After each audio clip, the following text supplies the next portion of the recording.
ሻለቃው ከበባውን ሰብሮ ወጣ።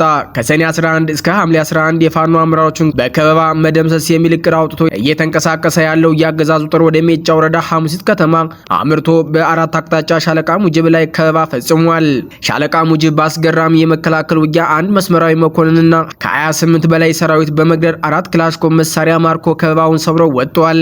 ከፋኖ በኩል የሻለቃው አጃቢ ፋኖ ሲሳይ መስዋዕት መሆኑ ታውቋል። በአዲስ አበባ ከተማ አያት 49 አካባቢ ከባድ የህዝብ አመጽ መቀስቀሱ ተሰማ። በአንጻሩ ያገዛዙ ኃይሎች ድንገተኛ ከባድ ፍተሻና አፈሳ መጀመራቸው ታውቋል። ሰላም ጤና ይስጥልኝ የተከበራችሁ የሚዲያችን አድማጭ ተመልካቾች፣ አብራችሁ ስትቆዩ እነዚህን እና ሌሎችን ዝርዝር መረጃዎች በስፋት ታደምጣላችሁ። ቻናሉን ሰብስክራይብ፣ ላይክ፣ ሼር በማድረግ አብራችሁን ቆዩ። የ106ኛ ኮር 22ኛ ክፍለ ጦር ሰኔ 22 2018 ዓ.ም በመቄት ወረዳ ከመድፍና ፒኤምፒ ጋር ጉሮሮ ለጉሮሮ በመተናነቅ ታላቅ ጀብዱ ፈጽመዋል። ከፍላቄት ተነስቶ ወደ ጋሸና ሲተለተል በነበረ የብልጽግና ሰራዊት ላይ 22ኛ ክፍለ ጦር መብረቃዊ ጥቃት ፈጽሟል። ከወደ ፋኖቹ ከባድ የከበባ ጥቃት የተፈጸመበት ከበባውን ለመስበር የድሽቃ የፒኤምፒና የመድፍ ቅንቡላ ለተከታታይ 2 ሰዓት ሲተኩስ የዋለ ሲሆን በመቄት አናብስቶች የስርዓቱ ስልጣን ጠባቂ አገዛዙ ሰራዊቶች ግን ወደ ሲኦል ከመሸኘታቸው የታደጋቸው ምንም አይነት ስርዓታዊ ኃይል አልነበረም።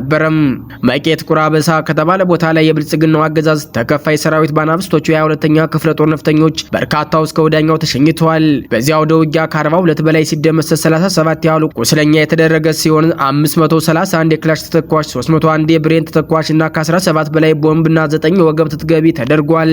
ከዚህ በተጨማሪ ለወቅቱ ማረጋቸው ያልታወቁ 2 ከፍተኛ የአገዛዙ ጦር መኮንኖች መደምሰሳቸውን ከስፍራው ማረጋገጥ ተችሏል። መዳረሻው ድልና ነጻነት የሆነው የአማራ ህዝብ የህልውና ተጋድሎ ይቀጥላል ሲል መረጃውን የ106ኛ ኮር ሚዲያ እና ኮሙኒኬሽን መምሪያ ኃላፊ አርበኛ እሸቱ አባተ መረጃውን አድርሰዋል። ሰኔ 20 2018 የተለመደ የዝርፊያ ተግባሩን ለመፈጸም በርካታ ቁጥር ያለው ኃይል አሰልፎና በመካናይዝድ ታጅቦ ወደ አዋበል ወረዳ የተንቀሳቀሰው የብልጽግናው ኃይል ጀግኖቹ የአማራ ፋኖ ብሔራዊ ንቅናቄ ቴዎድሮስ 206ኛ ኮር የ34ኛ ክፍለ ጦር አካል የሆነው መብረቁ ሻለቃ ፋኖች ጠላትን አይቀጡ ቅጣት በመቅጣት አስከሬኑን አሸክመው ወደ መጣበት መልሰውታል ሲል የኮሩ ህዝብ ግንኙነት አስታወቀ። ህዝብ ግንኙነቱ አክሎም ውጊያው በሁለት አቅጣጫ ማለትም በየሰንበት እንዲሁም ከወጀል እስከ ማርያም የተደረገ ሲሆን በሁለቱም ግንባሮች ሽንፈትን ተከናንሞ ውርደት እንዳይጋለጥበት መብራት በማስጠፋት በጨለማ አስከሬኑን ተሸክሞ ወደ መጣበት ተመልሷል ሲል ገልጿል። ከጠዋቱ 1 ሰዓት የጀመረው የተኩስ ልውውጥ እስከ ምሽት 1 ሰዓት የቀጠለ ሲሆን በዚህ የተኩስ ልውውጥ የመከላከያ ጋንታ መሪውን ጨምሮ ከ20 በላይ ያገዛዙ አገልጋይ የመከላከያ ሰራዊት አድማ ብተናና ሚኒሻ እስከ ወዳኛው ሲሸኙ በርካታ ቁጥር ያለው ቁስለኛ ሉማሜና ደብረ ማርቆስ ሆስፒታልን ማጨናነቁ ታውቋል። የመብረቁ ሻለቃ ፋኖች የፈጸሙት ምት መቋቋም የተሳነው የብልጽግና ኃይል ሰንበት ቀበሌ ላይ ሻይ በመሸጥ ይተዳደር የነበረ ወጣት ቀረ ዓለም ከበባውን ከቤት አስወጥተው በግፍ የረሸኑ ሲሆን ጸጋው ውዱ የተባለ አርሶ አደር ደግሞ አቁስለውታል። ከዚህ በተጨማሪ በአዋበል ወረዳ ለጋ ቀበሌ የግለሰብ መኖሪያ ቤቶችን በመድፍና ዙ 23 ሲደበድብና ሲያፈርስ መዋሉንም የአማራ ፋኖ ብሔራዊ ንቅናቄ ቴዎድሮስ 206ኛ ኮር 34ኛ ክፍለ ጦር ህዝብ ግንኙነት ክፍል አስታውቋል። ይህ በእንዲህ እንዳለ ለተከታታይ ቀናት በደጋዳሞት ወረዳ በተደረገው ትንቅንቅ በሻለቃ ዝናቡ ልንገረውና በመቶ አለቃ በበሰው መሆን እየተመራ በትላንትናው ዕለት በደጋዳሞት አባት አርበኞች በቋሪት አባት አርበኞች በ109ኛ ኮር 99ኛ ክፍለ ጦር ደጋዳሞት ሻለቃና በ206ኛ ኮር 24ኛ ክፍለ ጦር ስናን አባጅሜ ሻለቃ ድንቅ ብቃት በድል መጠናቀቁ ተሰምቷል። የቴዎድሮስ አርበኞች በደጋዳሞት ግንባር ባደረጉት ትንቅንቅ የጠላት 76ኛ ክፍለ ጦር አዛዥ ሆነው ባለሙሉ ማዕረግ ኮሎኔልን ጨምሮ 1 ሌተናል ኮሎኔልና 2 የሻለቃ አመራሮች ጨምሮ 150 ያገዛዙ ወታደሮችን ደምስሰው 230 ክላሽ ማርከው 8 ስናይፐር፣ 1 ዲሽቃ፣ 1 ሞርተር እንዲሁም 5 መትረየስ በቁጥጥራቸው ስራ ውለዋል። በደጋዳሞት ፈረስ ቤትና ሐሙስ ገበያ መስመር በተደረገው ውጊያ የ76ኛ ክፍለ ጦር አዛዥ ሙሉ ኮሎኔልና ሌተናል ኮሎኔል ጨምሮ 150 ጦር የጎጃም አፈር ሲሳይ ሆኖ ቀርተዋል። ያገዛዙ ኃይል ከሰኔ 11 2018 ዓ.ም ጀምሮ ከገነት አቦ ተነስቶ ገጠራማውን ክፍል አቋርጦ ወደ ደጋዳሞት ፈረስ ቤት ለመግባት ያደረገው ሙከራ መክሸፉን ተከትሎ ትናንት ሰኔ 19 2018 ዓ.ም አጥቢያ ሌሊቱን ጀምሮ ከብር አዳማ እንዲሁም ከቋሪት በድሮን በዙ 23 እና በሌሎች ከባባድ መሳሪያዎች ድጋፍ ታግዞ በሐሙስ ገበያ መስመር መጠነ ሰፊ ወራ ለማድረግ ተንቀሳቅሶ ነበር። የጠላት ጦር ደጋዳሞትን ለመውረር አሰፍስፎ መጥቶ ላለፉት 8 ቀናት ቀጠናውን እግር ተወርች አስረውት የነበሩት የቴዎድሮስ አርበኞች ዛሬም እንደልማዳቸው የጠላትን ጦር ከበው ጭዳ አድርገውታል። በዚህ ተጋድሎ በአማራ ፋኖ ብሔራዊ ንቅናቄ ቴዎድሮስ 109ኛ ኮር 99ኛ ክፍለ ጦር ስር ከሚገኙት የደጋዳሞት አርበኞች በ206ኛ ኮር 24ኛ ክፍለ ጦር ስር ከሚገኙት ከስናን አባ ጅሜ ሻለቃ አርበኞች ጋር በመቀናጀት በወሰዱት እርምጃ ያገዛዙን 76ኛ ክፍለ ጦር አዛዥ ሙሉ ኮሎኔልና አንድ ሌተናል ኮሎኔል እንዲሁም ሁለት የሻለቃ አመራሮችን ጨምሮ ከ100 በላይ የጠላት ጦር መደምሰስ ተችሏል። በዚያው ደውጊያ የተገኙ ድሎች አንድ ባለ 82 ሚሜ ሞርተር፣ 2 ዲሽካ፣ 8 ብሬን፣ 5 ስናይፐር፣ 230 ክላሽ፣ 2 ስታር ሽጉጥ፣ 7 አይከም መገናኛ፣ 5 የሞርተር ቅንቡላ፣ 800 የዲሽካ ተተኳሽ፣ 3250 የክላሽ ተተኳሽ፣ 30 ኤፍ1 ቦምብ፣ 12 የጭስ ቦምብ፣ 300 ካዘና፣ 11 የደረት ትጥቅ እንዲሁም ሌሎች ወታደራዊ ቁሳቁሶች ተማርከዋል። የተደመሰሰ የጠላት ኃይል አንድ የ76ኛ ክፍለ ጦር አዛዥ ሙሉ ኮሎኔልና አንድ ሌተናል ኮሎኔል፣ 2 የሻለቃ አመራሮች ከ8 በላይ መስመራዊ የጦር መኮንኖችና ከ150 በላይ እግረኛ ሰራዊት ተደምስሷል ሲል መረጃውን የአማራ ፋኖ ብሔራዊ ንቅናቄ ቴዎድሮስ ዕዝ 109ኛ ኮር ህዝብ ግንኙነት መምሪያ አስታውቋል።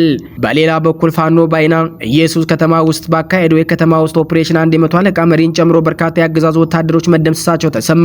የአማራ ፋኖ ብሔራዊ ንቅናቄ ወሎ ቤት አማራ ምኒልክ ዕዝ 303ኛ ኮር 19ኛ ክፍለ ጦር የቡግና ወረዳ መቀመጫ በሆነችው አይና ኢየሱስ ከተማ ውስጥ መሽጎ በነበረው ያገዛዙ ኃይል ላይ የተጠና የከተማ ኦፕሬሽን በማድረግ በጠላት ላይ ድልን ተቀዳጅተዋል።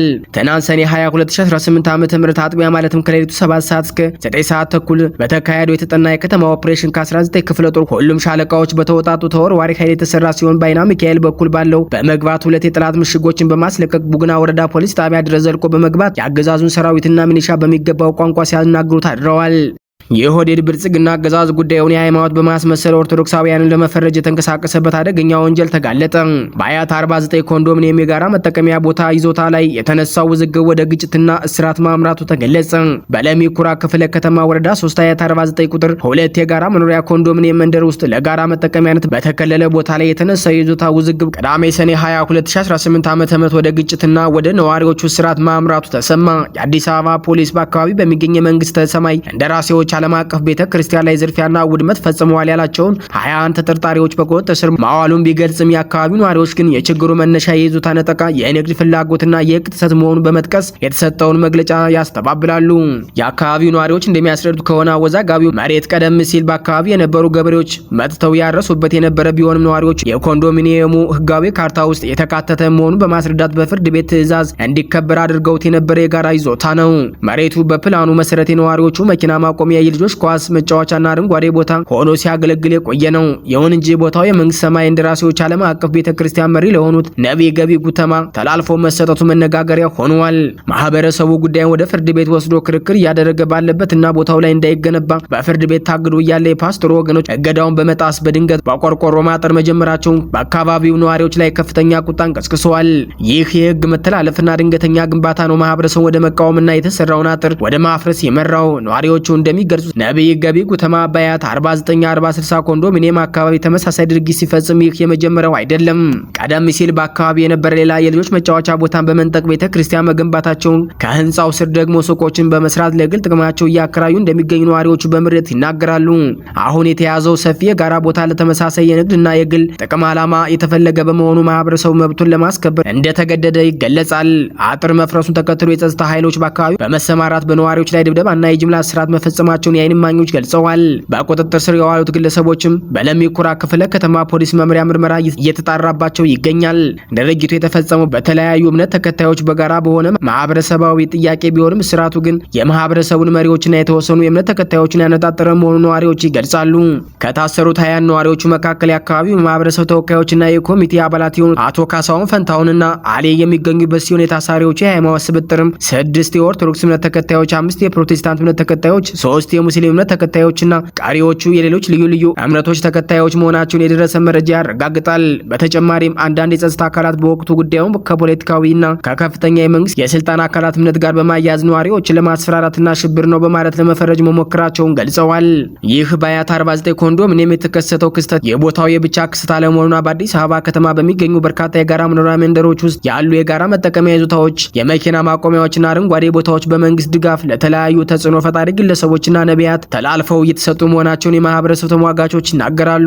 ጉዳዩን በቅርበት የሚከታተሉ የህግ ባለሙያዎች እንደሚጠቁሙት የከተማዋ የጋራ መኖሪያ ቤቶች ይዞታዎች በህግ የተወሰነ የጋራ መብት ያላቸው በመሆኑ ፍርድ ቤት በጉዳዩ ላይ ውሳኔ ሳይሰጥና የነዋሪዎችን መብትና የህግ አሰራርን ሳይከተል የሚደረግ ማንኛውም የመሬት ቅበላ ህገወጥ መሆኑን ያሳስባሉ።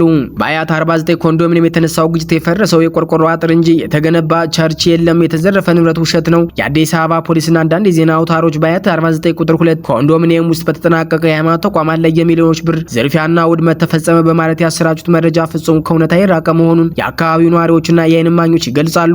በቦታው ላይ የተገነባ የቤተ ክርስቲያን ህንፃ ሆነ መዋቅር የለም። ያየነው ነገር ቢኖር ገና ግንባታ ለመጀመር በህገወጥ መንገድ የታጠረ የቆርቆሮ አጥር ብቻ ነው። የተዘረፈ ንብረት የለም። ፖሊስ 10 ሚሊዮን ብር የሚገመት ንብረት ተዘረፈ ማለቱ ማህበረሰቡን ለመወንጀል የተፈበረከበት የሐሰት ትረካ ነው።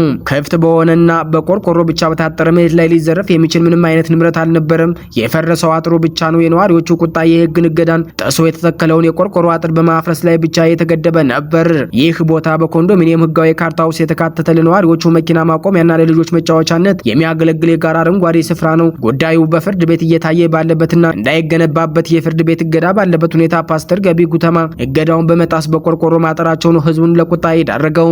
ይህ ክስተት የሃይማኖት ግጭት ሳይሆን የጋራ መገልገያን ቦታ ከህገ ወጥ ወረራ ለመከላከል የተደረገ ህዝባዊ ተቃውሞ ነው። በመሆኑም መንግስት ሐሰተኛ የዝርፊያ ትርካዎችን ከማሰራጨት ተቆጥቦ የታሰሩትን የኮሚቴ አባላት አቶ ካሳውን ፈንታውንና አሌን ጨምሮ 21ዱንም ነዋሪዎች በአስቸኳይ እንዲፈታና የፍርድ ቤት እገዳ እንዲያከብር ማህበረሰቡ ይጠይቃል። በሌላ በኩል በቴዎድሮስ 201ኛ ኮር 54ኛ ክፍለ ጦርና ነብሴና በአቤቡኝ ወረዳዎች ከህዝብና ከአባት አርበኞች ጋር በመወያየት የህልውና ትግሉን ለማጠናከር የሚያስችሉ ስራዎችን እያከናወነ መሆኑን አስታወቀ። ሰኔ 19 2018 ዓ.ም በነብሴ ወረዳ ሀገረ ሰላም ቀበሌ በተካሄደው የህዝብ ውይይት የወረዳው ጊዜያዊ መንግስት አመራሮችና የቴዎድሮስ 201ኛ ኮር 54ኛ ክፍለ ጦር አመራሮች ተገኝተዋል። በውይይቱ ወቅት በወረዳው የሚስተዋሉ የፍትህ አሰጣጥና የመልካም አስተዳደር ችግሮች ተለይተው መፍትሄ እንዲሰጣቸው አቅጣጫ ተቀምጧል። በጸጥታ ዙሪያ ያሉ ስጋቶችን በመለየት የህብረተሰቡን ደህንነት ለማረጋገጥ የሚያስችል የጋራ ስምምነት ተደርሷል። የህዝባዊ አስተዳደሩን ለማጠናከር የሚያግዝ የሀብት አሰባሰብና የወል መሬት አጠቃቀም ላይ ውይይት ተደርጓል።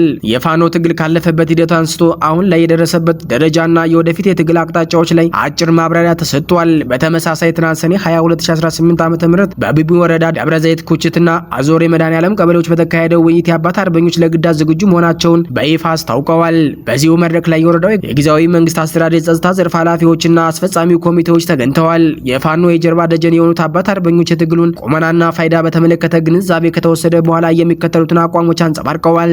የአገዛዙ ሰራዊትም ለመመከት የሚደረገውን የሰኔ ዘመቻ በሙሉ አቅም እንደሚቀላቀሉ አረጋግጠዋል። ትግሉ እስኪሳካና ነጻነት እስኪረጋገጥ ድረስ ከፋኖ ጎን በመቆም እስከ መጨረሻው እንደሚታገሉ ቃል ገብተዋል። አርበኞቹ የጠላት የሰኔ ዘመቻ እቅድን ወደ ልቅሶ ዘመቻ እንቀይረዋለን በማለት ቁርጠኛ አቋማቸውን አስተጋብተዋል። በአማራ ፋኖ ብሔራዊ ንቅናቄ ቴዎድሮስ 201ኛ ኮር 54ኛ ክፍለ ጦር በሁለቱም ወረዳዎች እያደረገ ባለው እንቅስቃሴ የህዝብን ድጋፉን በማጠናከርና በአደረጃጀት በመቀጠል ትግሉን ወደ ተጠናከረው ምዕራፍ እያሸጋገረው እንደሚገኝ ተገልጿል።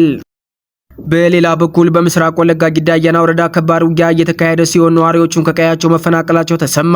በምስራቅ ወለጋ ዞን ጊዳ አያና ወረዳ ለሊ ማርያም ፈንደቃ አካባቢ በፋኖ ኃይሎችና በብልጽግናው ኃይሎች መካከል ከባድ ውጊያ መካሄዱን የአካባቢው ምንጮች ገልጸዋል። እንደ ምንጮች መረጃ ባንዶዴ አቅራቢያ ባሬ ተብሎ በሚጠራው ወንዝ አካባቢ የተጀመረው የተኩስ ልውውጥ በኋላ ወደ ለሊ ማርያም ፈንደቃ ከተማ ተስፋፍቶ ገብቷል። ውጊያው በከባድ መሳሪያዎች የታገዘ እንደነበር ምንጮች ጠቁመዋል። በዚህ ምክንያት በከተማውና በአካባቢው የሚኖሩ ነዋሪዎች ቤታቸውንና ንብረታቸውን ትተው ለደህንነት ታቸው ሲሉ መሸሻ መፈለጋቸው ተነግሯል። ከአካባቢ የሚደርሱ ሪፖርቶች በከተማው ውስጥ የንብረት ውድመትና ዝርፊያ መፈጸሙን ያመላክታሉ። በተጨማሪም በውጊያው ምክንያት ንጹሃን ሰዎች ጉዳት ስለመድረሱ መረጃዎች እየወጡ ቢሆንም የተጎጂዎች ቁጥር በገለልተኛ ምንጮች እስካሁን አልተረጋገጠም። ሁኔታውን በተመለከተ ከብልጽግናው መንደርም ሆነ ከሌሎች ወገኖች የተሰጠ ዝርዝር መግለጫ እስካሁን አልተገኘም። ነገር ግን በአካባቢው ያለው የጸጥታ ሁኔታ አሳሳቢ መሆኑን ነዋሪዎቹ ገልጸዋል። የተከበራችሁ አድማጭ ተመልካቾቻችን የዕለቱ አበይት ዜናዎች እስካሁኖቹ ነበሩ። በሌላ የዜና ሰዓት እስከምንገናኝ ጤና ይስጥልኝ።